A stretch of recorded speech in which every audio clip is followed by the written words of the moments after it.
మొత్తం మీద టోటల్గా టీచర్స్ డేలో మీరు గమనించాల్సింది గురు బ్రహ్మ, తర్వాత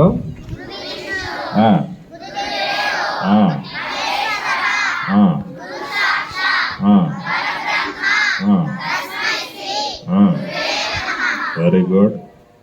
దీంట్లో మీనింగ్ మీరు ఒకసారి ఆలోచిస్తే మీకే తెలుస్తుంది గురువు అంటే ఏంటో.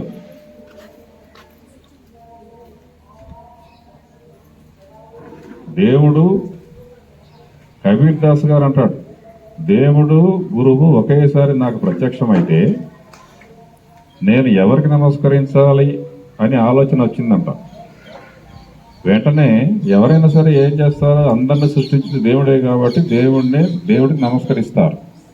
కానీ ఆయన గురువుకు నమస్కరించాడంట ముందు. ఎందుకు?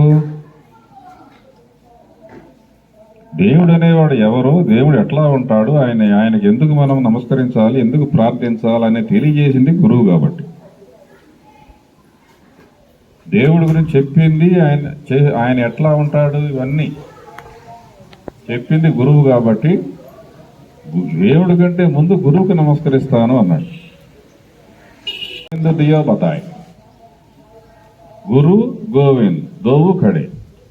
గురువు దేవుడు ఇద్దరు నా ముందు నిలబడితే కాకేలాగా ఉపాయ్, కిస్కా నమస్కారం కరం, ఎవరికి నమస్కరించను? బలిహారీ గురు ఆపనే. ఆయనకు అర్థమైంది, గురువు గారు మీరు మాత్రమే.